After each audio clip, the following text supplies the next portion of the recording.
Hello students, कैसे हैं आप सभी। आई होप सभी अच्छे होंगे, मस्त होंगे, हेल्थी होंगे एंड फिट होंगे। और फाइनली बच्चों, मैं भी अब पहले से अच्छा हो चुका हूँ। मेरी तबीयत ठीक नहीं चल रही थी, इस वजह से आपके सामने मैं क्लास नहीं लेके आ पा रहा था। तो उसके लिए सबसे पहले तो सॉरी चाहेंगे। और बच्चों, कल ही आपकी यूपी बोर्ड ने डेट शीट जारी कर दी है। आपके एग्ज़ाम 24 मार्च से 11 अप्रैल तक है और आपका मैथ्स का पेपर लास्ट में बिल्कुल 11 अप्रैल को है। तो आपके पास में टाइम भरपूर है, 1 महीने का। डरना बिल्कुल नहीं है। आपको ये नहीं सोचना है कि मेरे पास टाइम नहीं बचा है, 1 महीना बहुत होता है।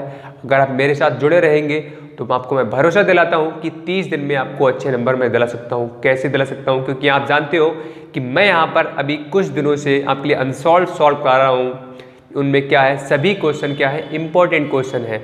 अगर आपने उन इंपॉर्टेंट क्वेश्चंस को कर लिया तो आपके अच्छे नंबर लाने से कोई भी नहीं रोक सकता। क्योंकि आपके लिए पता है, अगर मैं एक दिन में 5 क्वेश्चन कराता हूँ तो 30 दिनों में कितने क्वेश्चन हो जाएंगे बच्चों?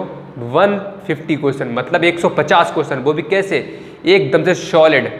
जो आपके आए हुए क्वेश्चन है सभी इंपॉर्टेंट क्वेश्चन है, मोस्ट इंपॉर्टेंट क्वेश्चन है। तो अगर आपने उनके लिए कर लिया तो आपके नंबर अच्छे लाने से कोई भी नहीं रोक सकता। लेकिन कंडीशन क्या होगी? आपको हमारे साथ लगातार जुड़े रहना होगा। ज़्यादा बड़ी हमारी क्लास नहीं होती है, 20 से 30 मिनट के बीच में आपके लिए डेली क्लास देखने के लिए मिलेगी। समय निकाल कर थोड़ा, अगर आपको लगता है कि आपके एग्ज़ाम इंपॉर्टेंट है, आपके लिए अच्छे नंबर लाना चाहते हो, तो थोड़ा टाइम निकाल कर 7:30 पर डेली फ्री होकर बैठिएगा। सब कुछ छोड़ छाड़ के बस 20 से 30 मिनट के बीच में आधा घंटा में दे दीजिए। और आपके लिए भरोसा दिलाते हैं कि आपके नंबर अच्छे आ जाएंगे। बस इतना कर लो आप, और अपने दोस्तों से शेयर कर दो। सबसे पहले तो इस क्लास को सबसे पहले अभी शेयर कर दो, बता दो कि इस चैनल पर आपके लिए 30 दिन की स्ट्रेटेजी के साथ में तैयारी कराई जाएगी। और आप लोगों की डिमांड आ रही थी कि साइंस की क्लास लेकर आइए सर। बहुत बच्चे कमेंट कर रहे थे कि सर साइंस के अनसॉल्व करा दीजिए, इंपॉर्टेंट क्वेश्चन करा दीजिए। तो मैंने उसके बारे में सोचा है, कल या परसों से आपकी डेली इंपॉर्टेंट क्वेश्चंस की साइंस की क्लास होने वाली है। तो आपके लिए यहाँ पर इस चैनल पर हमारे साथ 2 सब्जेक्ट आपके अच्छे नंबर दिला सकते हैं। इसीलिए चैनल को अभी तक आपने सब्सक्राइब नहीं किया है तो सब्सक्राइब करके नोटिफिकेशन बेल पर क्लिक करके ऑल पर सेलेक्ट कर लें, क्योंकि शाम को आपकी दोनों क्लासेस आने वाली है। नोटिफिकेशन आपके पास में पहुंच जाना चाहिए। अगर आप भूल भी जाएं तो नोटिफिकेशन पहुंचेगा, उसके साथ साथ आप हमारी क्लास को अटेंड कर पाएंगे। ठीक है, तो चलिए आज की क्लास की स्टार्ट करते हैं। आज का जो पहला क्वेश्चन है वो देखिए, सभी खंड कीजिए का पार्ट चित्र में वृत्त का केंद्र O, जिसकी AB और CD 2 जीवाएं हैं। एक केंद्र क्या है बच्चों? O है। ये चित्र दे रखा है आपका क्वेश्चन में। O क्या है? एक केंद्र है और 2 जीवाएं हैं। जीवा कौन सी? एक AB, ये जीवा है, और CD, एक ये जीवा है। कह रहे हैं 2 जीवाएं हैं, बिंदु E पर काटती हैं और ये क्या करती है? एक दूसरे को बिंदु E पर प्रतिच्छेद करती है, कटती है, काटती है एक दूसरे के लिए। यदि CE बराबर यहाँ से लेकर और यहाँ तक दे रखा है 4, और कह रहे हैं ED बराबर क्या है? 2 है। ठीक है, तो हमें AE गुणा EB का मान हमें ज्ञात करना है। मतलब AE और यहाँ से लेकर EB का हमें वैल्यू बतानी है, कितनी आएगी। ठीक है, तो बच्चों ये क्वेश्चन है, बिल्कुल आसान क्वेश्चन है। कैसे आसान है? जब किसी भी वृत्त में 2 जीवाएं किसी बिंदु पर कट करती है, आपस में प्रतिच्छेद करती हैं, तो यहाँ से देखो क्या एक फार्मूला बन जाता है। यहाँ पर देखो CE यहाँ से और यहाँ तक, और ED की गुणा कर दें हम। CE गुणा ED बराबर किसके होता है?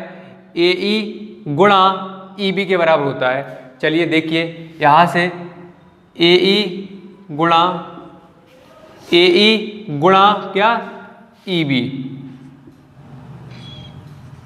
बराबर CE गुणा ED। इसके क्या हो जाता है बच्चों? बराबर हो जाता है। ठीक, अब इस फार्मूले की सहायता से जो हमें क्वेश्चन में गिवन है, दिया हुआ है, उसके लिए क्या करेंगे? हम पुट कर देंगे। अब देखो यहाँ से CE बराबर क्या है? 4 सेंटीमीटर दे रखा है, तो मतलब इसकी वैल्यू ये दे रखी है, तो यहाँ पर पुट कर दो, यहाँ पर रख दो इसके लिए। गुणा ED बराबर क्या दे रखा है बच्चों? 2 दे रखा है, यहाँ पर मैंने रख दिया, बराबर। और हमें AE गुणा EB की वैल्यू पूछी गई थी, इसका मान पूछा गया था। अगर आप क्वेश्चन में देखेंगे तो क्या है ए ई गुणा ई बी की हमें मान बताना है। तो देखो यहाँ से ए ई गुणा ई बी का मान निकाल सकते हैं हम यहाँ से। तो ए ई गुणा ई बी बराबर 4 दूनी कितना होता है 8 और सेंटीमीटर। ये आपका आंसर आ जाएगा ए ई गुणा ई बी का। ठीक है, क्लियर हो गया भाई। क्वेश्चन नंबर 2 का पार्ट ये आपका 1 नंबर में पूछा जाता है क्वेश्चन। अब देखिए नेक्स्ट वाला पार्ट देखिए cosec 42 degree upon sec 42 degree 48 degree का मान ज्ञात कीजिए। इस तरह का क्वेश्चन बच्चों बहुत एग्जाम में पूछा जाता है हर साल और है बहुत आसान क्वेश्चन। देखिए कुछ नहीं करना आपके लिए, यहाँ पर ये लिखा हुआ है कोसेक, ठीक है। इसके लिए चाहे आप सेक की फॉर्म में चेंज कर लो, मतलब कहने का ये है कि ये कोसेक दिख रहा है, इसके लिए सेक की तरह बना लो। इसके लिए चाहे आप जो यहाँ पर सेक दिख रहा है इसके लिए कोसेक की फॉर्म में चेंज कर लो, मतलब ऊपर और नीचे वाला जो यहाँ पर सेक और कोसेक दिए हुए हैं एक जैसे होने चाहिए, शकल दोनों की एक जैसी होनी चाहिए। तो एक काम करते हैं ऊपर वाले के लिए चेंज कर लेते हैं। कैसे करेंगे, कोसेक यहाँ पर 42 है, इसके लिए मैं थोड़ा स्टाइल में लिख लेता हूँ। किस तरह से, इस तरह से मैंने कुछ नहीं किया, 90 से 48 के लिए मैंने माइनस कर दिया, तब आपका 42 ही आएगा। ठीक, थोड़ा बस उसकी शकल चेंज कर दी। तो यहाँ पर देखो क्या हो जाएगा सेक 48, हमें इसमें कोई भी चेंज नहीं करना है। अब देखो कोसेक 90 माइनस थीटा क्या होता है, आप जानते हो सेक थीटा होता है बच्चों। तो सेक थीटा यहाँ से क्या हो जाएगा सेक 48 डिग्री। अब देखो अंश और हर में दोनों की शकल एक जैसी आ गई, जैसी शकल एक जैसी आ गई वैसे उन्हें काट दो, एक आंसर आ जाएगा।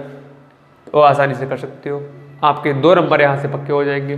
ठीक है, चलिए अब बढ़ते हैं नेक्स्ट क्वेश्चन की तरफ। क्वेश्चन नंबर ग पार्ट। चित्र में एक वर्ग ओ ए बी, देखिए चित्र बना रखा है क्वेश्चन में, और ओ ए बी और सी कह रहे हैं क्या ये एक वर्ग है। क्वेश्चन में कहा गया है कि एक वर्ग है। चतुर्थांश O P B Q, O P B Q, ठीक है, के अंदर खींचा गया है। मतलब ये वाली जो आकृति है आपकी सर्किल का 1/4 पार्ट है, वृत्त का 1/4 भाग है ये, ठीक है। इसके अंदर क्या किया गया है बच्चों, एक सर्किल के लिए, सॉरी एक वर्ग के लिए इसमें बना दिया गया है, के अंदर खींच दिया गया है। यदि कह रहे हैं ओ ए, मतलब यहां से लेकर यहां तक की बीच की दूरी कितनी दे रखी है 20 सेंटीमीटर दे रखी है, कह रहे हैं 20 सेंटीमीटर हो, तो छायांकित भाग का क्षेत्रफल ज्ञात कीजिए। मतलब जो छाया द्वारा अंकित किया गया है भाग उसका क्षेत्रफल बताना है। मतलब ये क्या है, यहां से लेकर यहां तक वृत्त का 1/4 भाग है ये, ठीक, क्योंकि ये 90 डिग्री है।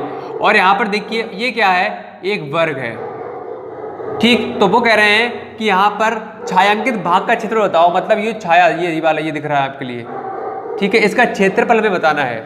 अब वो कैसे बताना है, ठीक। तो सबसे पहली बात तो यहाँ पर एक बात आप जान लो बच्चों, देखो यहाँ पर इस तरह से कोई सर्किल होता है, ये देखो यहाँ से आपके लिए थोड़ी अच्छे से क्लियर हो जाएंगी चीज़ें।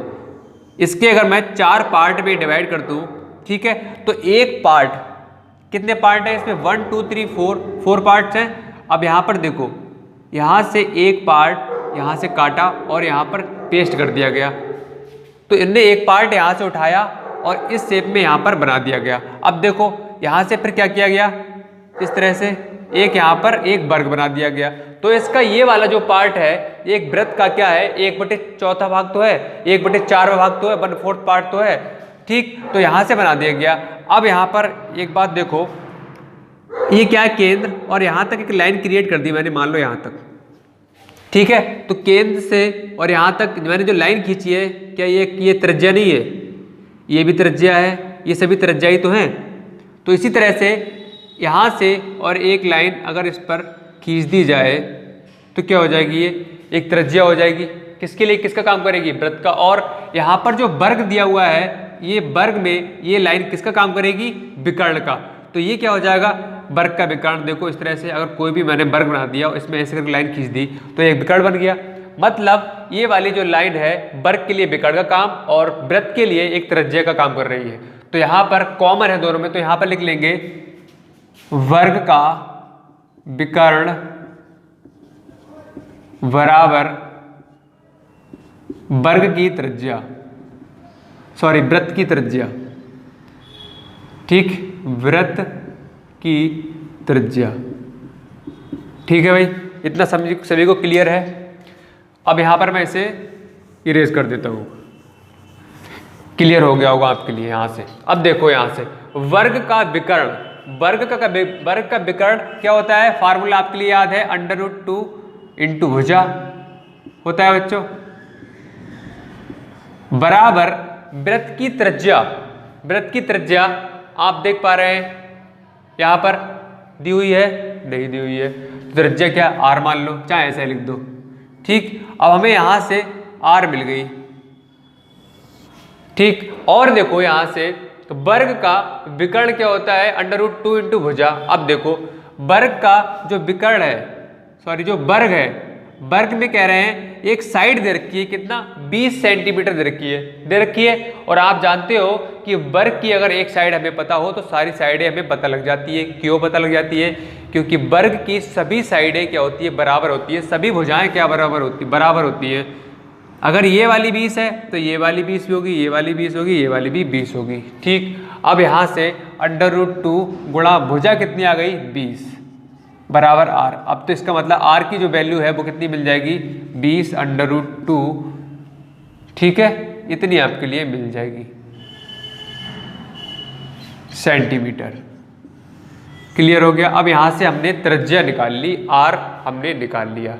ठीक भाई, अब देखो आगे, अगर हम छायांकित भाग का क्षेत्रफल निकालना चाहें तो हम क्या करेंगे, एक वृत्त है, अर्धवृत्त है ये, सॉरी वृत्त का 1/4 पार्ट है। अगर हम इस पूरे वृत्त के 1/4 पार्ट से इसका क्षेत्रफल घटा दें, मतलब जो बड़ा वाला ये वृत्त का टाइप में है, इसके क्षेत्रफल से हम वर्ग का क्षेत्रफल माइनस कर दें तो हमें छायांकित भाग का क्षेत्रफल बच्चों मिल जाएगा। ठीक है, तो यहां पर चलिए हम थोड़ा लिख लेते हैं, छायांकित भाग का क्षेत्रफल, छायांकित भाग का क्षेत्रफल बराबर किसका क्षेत्रफल, सबसे पहले वृत्त का क्षेत्रफल, यहां पर लिख लो वृत्त का क्षेत्रफल। अब बच्चों वृत्त का जो क्षेत्रफल है, वृत्त जो होता है उसका ये वाला कौन सा पार्ट है, 1/4 पार्ट है, मैंने अभी आपके लिए बताया था। तो 1/4 से आप मल्टीप्लाई कर दो। ठीक, वृत्त का मतलब गुणा 1/4वां भाग है, चौथा भाग है। ठीक है, उससे मैं क्या करूंगा, माइनस कर दूंगा किसके, वर्ग के क्षेत्रफल के लिए। तो मुझे इसका जो छायांकित भाग है वो हमें उसका क्षेत्रफल मिल जाएगा। ठीक है, तो यहां पर वर्ग का क्षेत्रफल, वर्ग का क्षेत्रफल। अब देखो यहां से बराबर 1/4 गुणा वृत्त का क्षेत्रफल क्या होता है, πr² होता है, आप जानते हो। और वर्ग का क्षेत्रफल क्या होता है, भुजा स्क्वायर होता है। क्लियर है। अब देख लो यहां से 1/4 गुणा पाई क्या होता है, 22/7 गुणा r, देखो हमने निकाल लिया यहां से, तो क्या हो जाएगा 20 √2 इसका स्क्वायर माइनस भुजा देखो कितनी है, किसकी, वर्ग की भुजा देखो 20 सेंटीमीटर है, तो 20 का स्क्वायर कितना हो जाएगा, 400 हो जाएगा। तो यहां से देख लो 1/4 गुणा 22/7 गुणा 20 का स्क्वायर कितना होता है, 400 गुणा √2 की आप स्क्वायर करोगे, √2 का स्क्वायर करोगे या √2 की 2 बार मल्टीप्लाई करोगे तो क्या आ जाएगा, 2 आता है, माइनस 20 कितने होते हैं, 400 होते हैं। ठीक है भाई। अब देखो माइनस वाले इस साइड वाला जो पार्ट है और माइनस के इस साइड वाले पार्ट में क्या आपके लिए 400 जो है तो दोनों तरफ क्या है, कॉमन दिख रहा है। तो यहां से हम क्या कर लेते हैं, कॉमन ले लेते हैं 400 के लिए। फिर उसके आगे हम देखेंगे क्या क्या बच रहा है। 400 हमने यहां से उठा लिया तो क्या बचेगा, 1/4 गुणा 22/7 गुणा 2। ठीक है, यहां से मैंने ये उठा लिया तो क्या बचेगा, 2, 22/7 1/4, वो मैंने यहां पर लिख दिया। माइनस के साथ 400 मैंने उठा लिया तो यहाँ क्या बचेगा, 1 बचेगा। ठीक, अब इसे सॉल्व कर लेते हैं। 400 और 2 दूनी 4 और 2 11। ठीक है, तो यहां से देख लो आप क्या बचेगा, 11/7 -1, तो 400 गुणा, इसे सॉल्व कर लो भिन्न के लिए तो क्या आ जाएगा, यहाँ से 7 एकम 7, एलसीएम 7 आ जाएगा, यहाँ से 11 माइनस 1 7 7 7 एकम 7, तो यहाँ से इधर आ जाओ आप। ठीक, तो 400 गुणा, यहाँ से घटाओगे आप 4/7 बचेगा। ठीक, तो 4 चौक 16/7, इससे भाग दोगे 7 दूनी 14 और आपका यहाँ से 4 बचा, सॉरी 2 बचा, 7 दूनी 14, कितना बचा यहाँ से 6 बचा और 7 8 56, कितना बचा 60 में 56 जाएंगे 4 बचेगा और 7 पंजे 35, तो मतलब आपका इस तरह कुछ आ जाएगा पॉइंट में। ठीक है, तो हमें क्षेत्रफल निकाला है और तो इसका मतलब क्या हो जाएगा सेंटीमीटर स्क्वायर, ये आपका आंसर आ जाएगा। देख लो भाई आपके लिए दिख रहा है नहीं दिख रहा है, सही है बिल्कुल। ठीक है, तो आपका ये आंसर बच्चों निकल कर आ जाएगा। क्वेश्चन नंबर जो आपका क्वेश्चन नंबर 2 का गा पार्ट था, इंपॉर्टेंट क्वेश्चन, अच्छे से पढ़ लो, नहीं समझ में आ रहा है एक दो बार वीडियो को बैक करो, दोबारा समझो, और तब भी समझ में नहीं आ रहा है कमेंट सेक्शन में कमेंट करो। ठीक है, बताओ कि किस जगह दिक्कत हो रही है।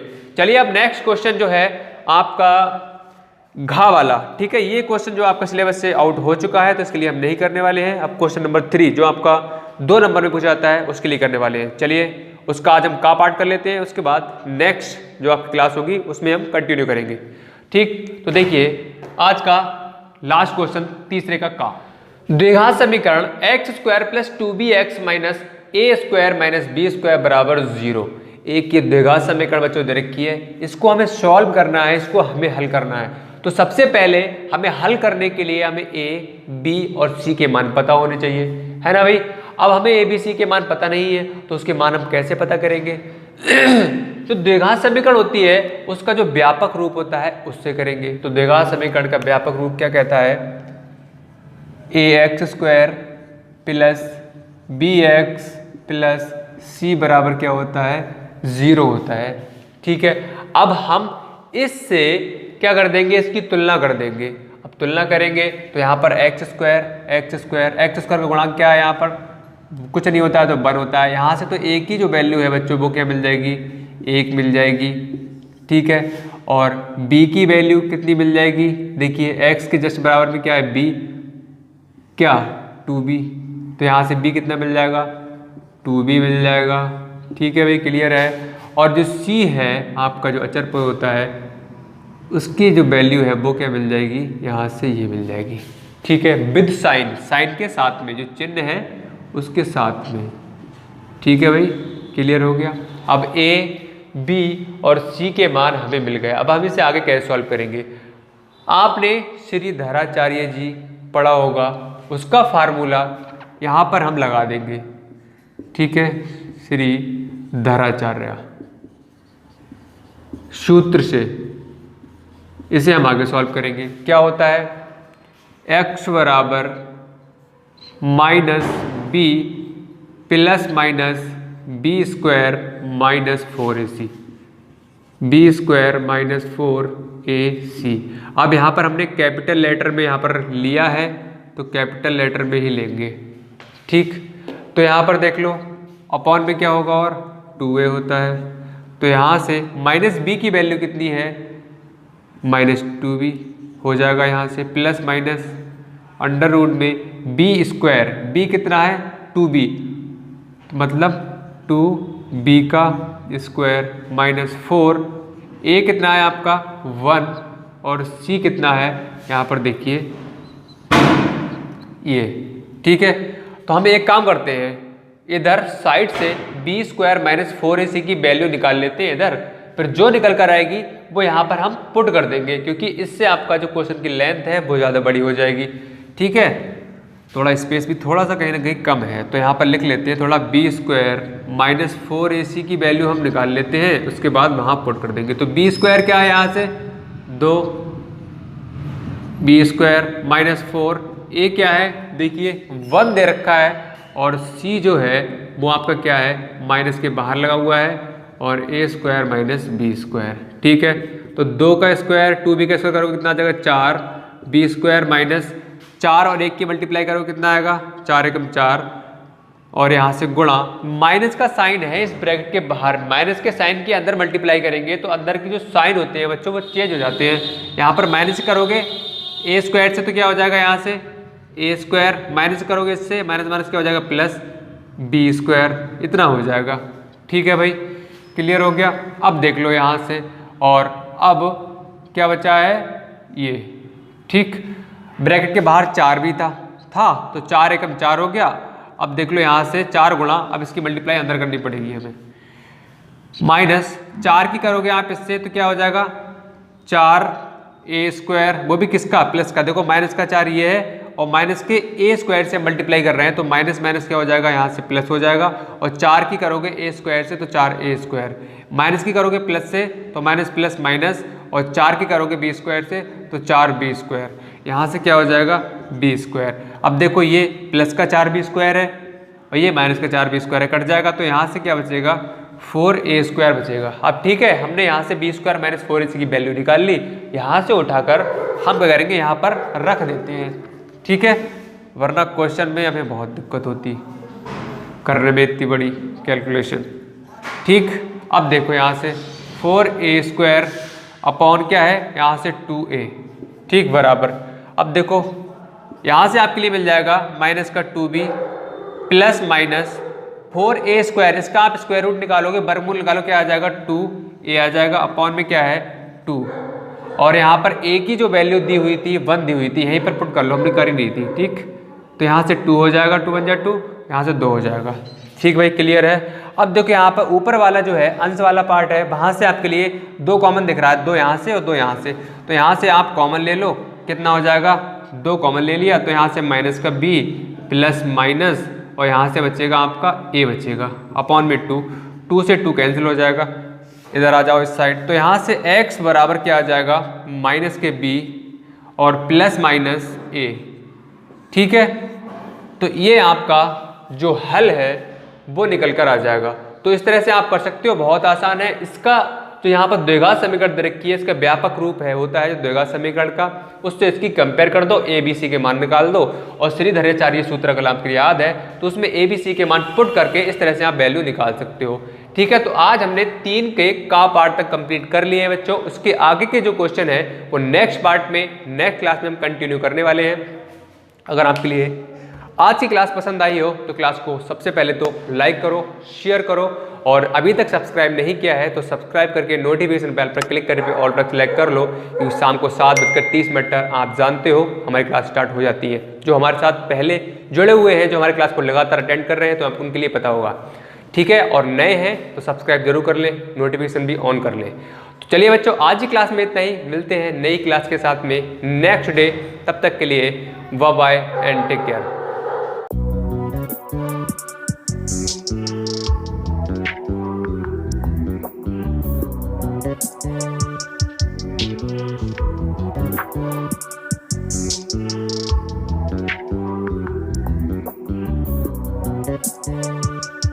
Thank you.